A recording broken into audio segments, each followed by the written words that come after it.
क्रांतिकारियों की बात करते हैं, देश को आजाद कराने वाले लोगों की बातें करते हैं तो हमारे नाम नहीं आते, लेकिन ये हकीकत है कि सबसे आगे की पंक्ति, सबसे आगे की श्रेणी में लड़ करके इस देश को, देश और इस देश को आजाद बनाने वाला अगर कोई समाज है तो ये हमारा समाज है, ये खटिक समाज है।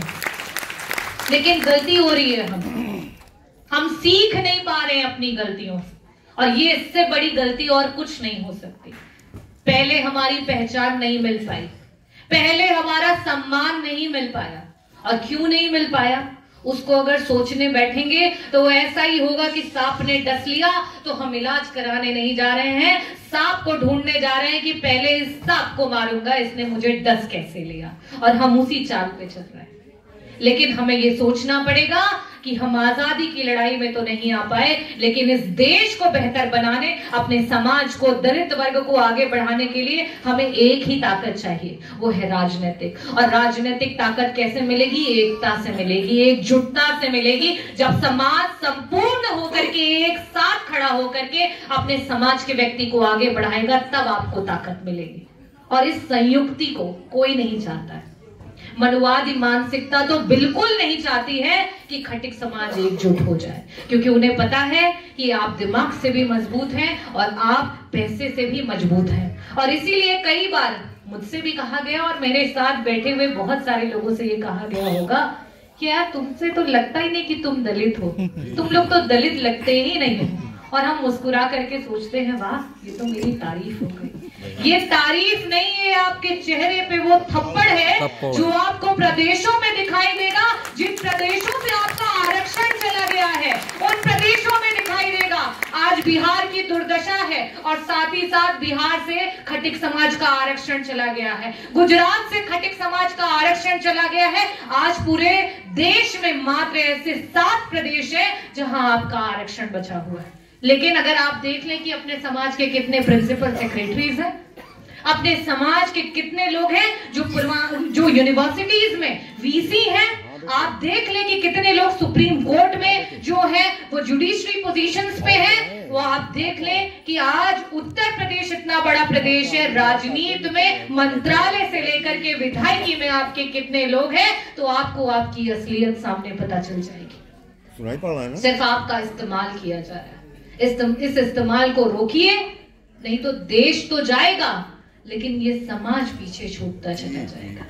और आप हर दिन योगदान कर रहे हैं, हर वर्ग में योगदान कर रहे हैं। आपके बिना न लोगों के घर सब्जियां पहुंच सकती हैं, आपके बिना न बड़े बड़े मेसों में खाना बन सकता है, आपके बिना न अस्पतालों में खाना बन सकता है, आपके बिना न मरीजों को फल मिल सकता है, आपके बिना ऐसे सारे, मैं कहती हूं कि दलित वर्ग का जो बिजनेस पर्सन है वो आपका समाज है, आप दलित बिजनेस पर्सन है।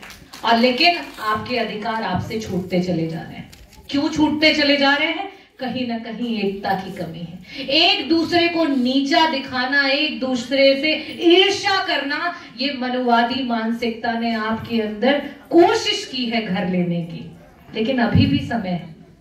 और मैं, सर्वेश भाई, ये राजनीतिक मंच नहीं है, लेकिन एक बात जरूर कहना चाहूंगी, क्योंकि राजनीति ही वो एक ऐसा दरवाजा है, बाबा साहेब भीमराव अंबेडकर जी भी ने भी कहा था कि अगर तुम राजनीति में नहीं आते हो, तुम राजनीति नहीं करते हो और कहते हो कि ये राजनीति मेरा काम नहीं है, तो तुम ऐसे लोगों को मौका दे रहे हो जो कल को आएंगे और तुम्हारे ऊपर राज करेंगे।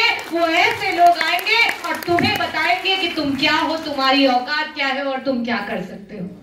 तो ये समय है, आप हर वर्ग में आगे जाइए, आप अपने जीवन के लक्ष्य को संवारिए, संभालिए, बढ़ाइए। लेकिन एक चीज को और समझिए कि अगर ये राजनीतिक चेतना आज नहीं जगी तो आज तो सवार पा रहे हो, जिस दिन ये आरक्षण खत्म हो गया उसके बाद चाहे मैं सदन में पहुंचूं, कि चाहे हमारे बच्चे कॉलेज में पहुंचे कि ना पहुंचे, किसी चीज की कोई गारंटी नहीं बचेगी। तो ये आज आपके कंधों पे जिम्मेदारी है।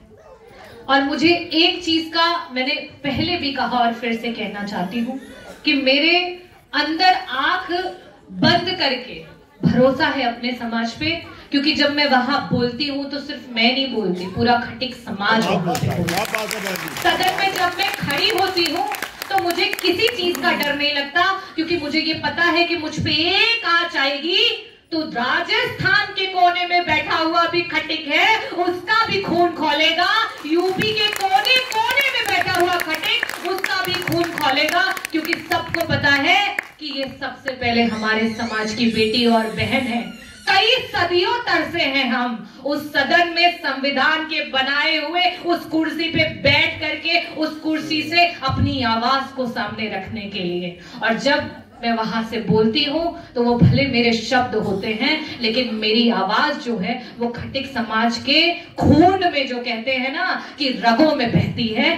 तो इसलिए मुझे अपने समाज पे गर्व है, क्योंकि मेरी आवाज मेरे समाज के रगों में बहती है, ये मुझे पूरी आशा है। और रागिनी सोनकर, कभी मुझे डर नहीं लगता कि मुझे कोई नीचा गिरा सकता, क्योंकि मुझे नीचा गिराना मतलब मेरे समाज को नीचा गिराना, और मुझे ऊपर उठाना मतलब मेरे समाज को ऊपर उठाना। और ये निर्णय मेरे समाज ने कर लिया है और मुझे इस बात पे कोई दो राय नहीं। लेकिन एक चीज हमेशा कहती हूं और आगे भी कहती रहूंगी कि हम आज जो भी हैं बाबा साहेब भीमराव अंबेडकर जी की वजह से। और जो ये कहता है कि उन्होंने क्या दिया क्या किया, वो आज अपने कपड़ों को देख ले, जिस कुर्सियों पे बैठे उस कुर्सी को देख ले, जिस गाड़ी में चल रहे हैं उस गाड़ी को देख ले, और अपने बच्चों का चेहरा देख ले, तब उन्हें समझ में आएगा कि बाबा साहेब भीमराव अंबेडकर जी ने क्या किया। लेकिन अब समय हमारे करने का है। उन्होंने जो करना था वो किया, और जिस समय पूरे समूचे दलित समाज को, देश को उन्हें विजयी बना करके भेजना था, चूक हो गई। लेकिन आज फिर आपके पास अवसर है, फिर आपके पास मौका है। और जिन्होंने मुझे सूची मांगी थी उन्हें जवाब देने का भी वक्त आ गया है। क्या बात है। तो मुझे ऐसा लगता है कि मैंने बहुत सारे सम्मेलन जो हमारे समाज के ने किया है, और 27 से पहले हम 1 लाख की संख्या में पूरे उत्तर प्रदेश में खटिक समाज एकजुट होकर के दिखाएगा कि अब गिन लीजिए हमारी सूची कि हमारा क्या नंबर है और हमारी क्या एकता है, और हमारा जो हक है वो यहाँ पे रखिए। और आखिरी में बस एक लाइन लास्ट में कहूंगी, उसे साथ लेकर के जाइएगा कि हम में से बैठा हुआ हर एक व्यक्ति बहुत कठिनाइयों से यहां तक पहुंचे। हम वृक्ष हैं, लेकिन कैसे वृक्ष हैं? हम वृक्ष हैं, हमारे तने हैं, हमारे बच्चे, हमारा पेड़ है, लेकिन हम हमेशा अभाव में पले, हमेशा कठिनाइयों में पले, हमेशा हमसे कुछ ना कुछ छीना गया है। और आज कहीं ना कहीं अंदरूनी दंग से आरक्षण भी छीनने की प्लानिंग चल रही है, और उसका साक्षात रूप है कि आज इतने प्रदेशों में, मात्र 7 प्रदेशों में खटिक समाज का आरक्षण बचा हुआ है। इसे बचाने की जिम्मेदारी आपकी है, क्योंकि आने वाली पीढ़ियां पूछेंगी कि जिस समय ये षड्यंत्र हो रहा था, जिस समय ये सारी चीजें हो रही थी, उस समय आप हाथ पे हाथ धर के क्यों बैठे हुए थे? आप एक दूसरे से लड़ने में क्यों बिजी थे, जिस समय आपको एक साथ होकर के आवाज उठानी चाहिए। और समाज के लिए कहूंगी कि मैं उस माटी का वृक्ष नहीं जिसको नदियों ने सींचा है।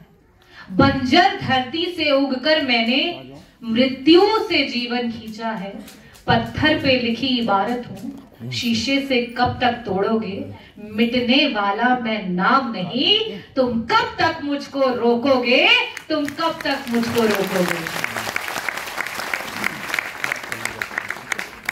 और हमारे प्यारे बच्चे जो हैं यहाँ पे, मैंने अपनी जो स्टूडेंट लाइफ थी वो आपके सामने इसीलिए